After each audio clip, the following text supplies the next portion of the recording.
सभी दर्शकों को एक बार फिर मेरा नमस्कार। मैं आगरा की भूमि में हूँ और आज मेरे साथ हैं आगरा से राज्यसभा सांसद और सामाजिक कार्यकर्ता, एक भाजपा का ऐसा कार्यकर्ता जिनको मैं वार्ड मेंबर से जानता हूँ। वार्ड मेंबर से जीवन की शुरुआत हुई और आज राज्यसभा सांसद के रूप में मेरे साथ मुझे समय दिया। धन्यवाद। भाई साहब, मुस्कुराते भारत के इस खास शो में आपका बहुत बहुत स्वागत है। धन्यवाद। चारों तरफ हरियाली, पेड़ पौधों से प्यार, संस्कारों से बेहद प्यार जो हमको बैकग्राउंड में दिखाई दे रहा है। नवीन जैन साहब, जब आप बोलोगे मैं भारत हूँ और संस्कार मेरी पहचान, तो एक राज्यसभा सांसद के रूप में कैसा लगता है? देखिए, ये तो जो आपने जो थीम बनाई है मुस्कुराता भारत, इसके लिए मैं आपको बहुत बधाई देता हूँ। और माननीय प्रधानमंत्री जी को मैं याद करता हूँ कि 2014 के बाद से जब वो शपथ ली उन्होंने प्रधानमंत्री पद की, उनकी एक अभिलाषा थी, उनकी इच्छा थी, मेरे भारत का एक एक नागरिक के चेहरे पे मुस्कुराहट आए, तभी मुस्कुराहट भारत बनेगा। तो उसके तहत अनेकों योजनाएं उन्होंने लागू की, देश के नागरिकों के लिए, उनके हित के लिए जन कल्याणकारी योजनाएं करी। मुझे ध्यान आ रहा है कि गरीब लोग, गरीब परिवार के लोग जब बीमार हुआ करते थे तो उनकी जो पत्नी होती थी, इलाज के लिए पैसे नहीं होते थे, पत्नी मंगलसूत्र बेचकर अपने पति का इलाज कराती थी। वो दिन भी भारत के नागरिकों ने देखे और उसके बाद से आयुष्मान भारत योजना प्रधानमंत्री जी लेकर आए और उस योजना के तहत 5 लाख का निःशुल्क इलाज करने का इंतजाम अगर किया तो देश के प्रधानमंत्री नरेंद्र मोदी जी ने किया। वो इसलिए किया कि वो प्रत्येक नागरिक के चेहरे पर मुस्कुराहट देखना चाहते थे। नवीन जैन साहब, मैंने अभी परसों सोशल मीडिया में देख रहा था कि नवीन जैन साहब ने अपने एसी रूम में, एक महिला थी, उसको हार्ट अटैक आ गया था और उसको ट्रेन में अपने डिब्बे में बैठा के आगरा तक लाए। ये संस्कार आप में आए कहाँ से?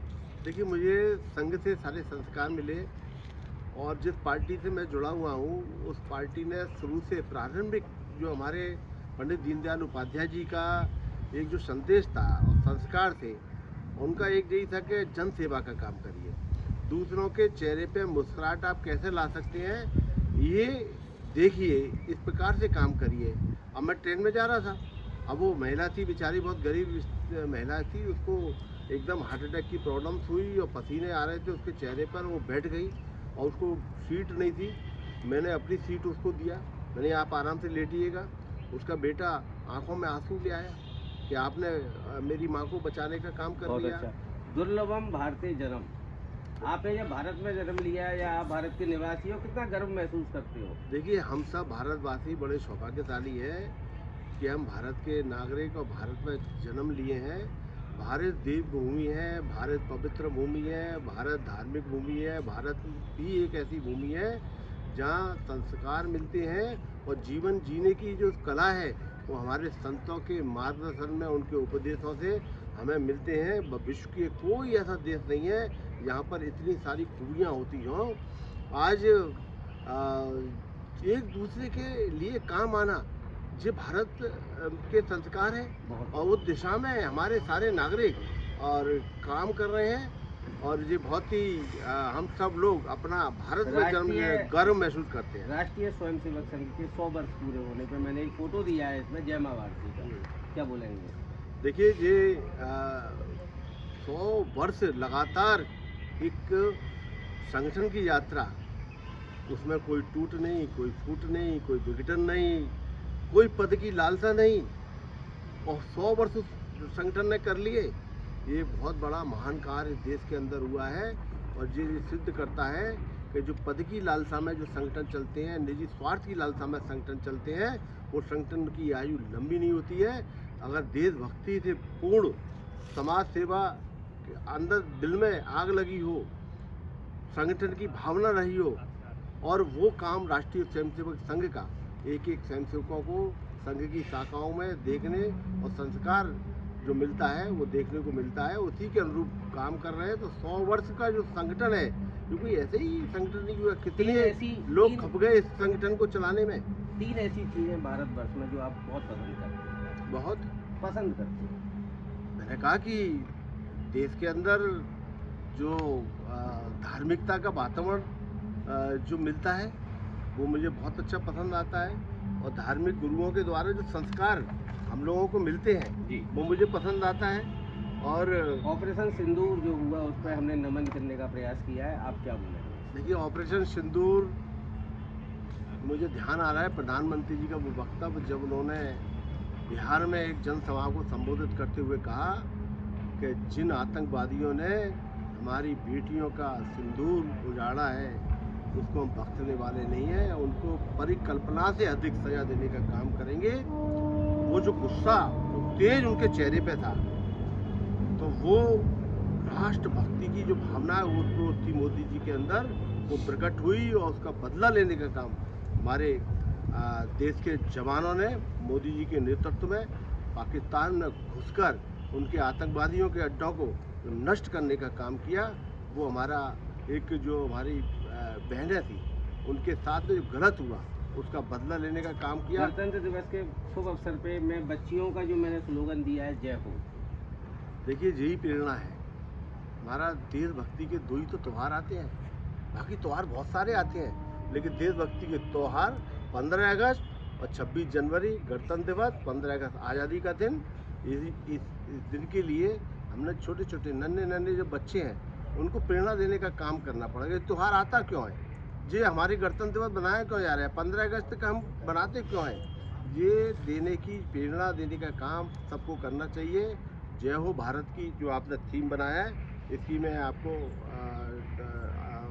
साधुवाद करता हूँ कि आपने एक अच्छा ये कैलेंडर काम सर आपको कैसा लगा? मुझे बहुत अच्छा दिया। ये पूरा भारत ही आ गया, ये देखिए पूरा भारत की खूबियाँ सब इस कैलेंडर में है, कहीं ढूंढने की जरूरत नहीं है। हमारी टीम से सर क्या कहना चाहोगे? हम मुस्कुराता भारत पे लगातार हम आपकी टीम को बहुत मैं बधाई देता हूँ, शाबाशी देता हूँ। मुस्कुराता भारत ये प्रधानमंत्री जी जो देखना चाहते हैं देश के प्रत्येक नागरिकों के चेहरे पर, ये तभी संभव होगा जब एक एक नागरिक के चेहरे पर ये मुस्कुराहट जा रही है। और मुझे लगता है कि लोगों के चेहरे में मुस्कुराहट आई है, तभी तो मुस्कुराता भारत आपने लिखा है। तो ये पुष्टि भी कर रहा है, काम हो रहा है, देश में खुशहाली आ रही है, उन्नति आ रही है, खुशहाल लोग हो रहे हैं, संपन्नता आ रही है, लोगों के सुख सुविधाएं लोगों को बढ़ रही है। एक अपने विकसित भारत की कल्पना माननीय प्रधानमंत्री जी ने करी है 2047 में, और देश देखेगा हम अमेरिका से भी आगे जाएंगे। बहुत अच्छा। नवीन जी साहब, 3 ऐसे लोग मुझे आप बता सकते हो जिनको आप पसंद करते हो लेकिन विचारधाराएं विपरीत है? देखो, मैं तो अपनी विचारधारा के लोगों को पसंद करता हूँ, क्योंकि जिस विचारधारा को लेकर मेरा संगठन काम कर रहा है और उस संगठन विचारधारा वो देशभक्ति की मेरी संगठन की विचारधारा है।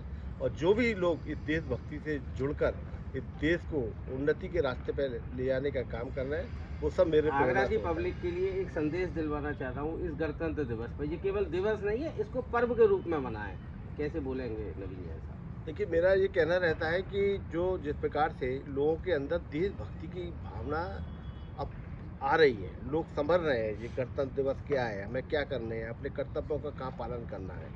मैं शहर के नागरिकों से कहना चाहता हूँ, देखो संविधान बन चुका, सबको जीने का एक रास्ता संविधान के माध्यम से मिल रहा है, हमें अधिकार भी मिला है, लेकिन अधिकार के साथ हमें कर्तव्य भी मिले हैं। हमें कर्तव्यों को पहचानना पड़ेगा। हम क्यों कानून को तोड़ रहे हैं, छोटी छोटी बातों को कानून को तोड़ते हैं। हम चौराहे पे लाल बत्ती हो रही है फिर भी मोटरसाइकिल लेके निकल जाते हैं। हम ट्रैफिक के नियमों का पालन नहीं कर रहे हैं। आप ट्रैफिक के नियमों का पालन करिए, रूल्स रेगुलेशन को आप मानिए, यही देशभक्ति है आज के ज़माने में। मुस्कुराहट का किसी के भी जीवन में क्या योगदान है, ये मेरा अंतिम क्वेश्चन। देखिए, मुस्कुराहट जब व्यक्ति के जीवन में आती है तो वो एक व्यक्ति के लिए मुस्कुराहट नहीं होती है, वो पूरे परिवार के लिए मुस्कुराहट होती है। और जब पूरा परिवार मुस्कुराता है तो उस परिवार से आप जानिए जिसके घर में दुख नहीं है और चेहरे पे खुशी है, तो खुशी की कल्पना वो परिवार बता सकता है। बहुत बढ़िया नवीन जैन साहब, आपने हमारी टीम को इतना कीमती समय दिया मुस्कुराता भारत के इस शो में। एक बार फिर आपका स्वागत करता हूँ। गणतंत्र दिवस केवल दिवस नहीं है, इसको सभी लोग पर्व की तरह मनाएं, ऐसी हमारी सभी लोगों से विनती है। धन्यवाद।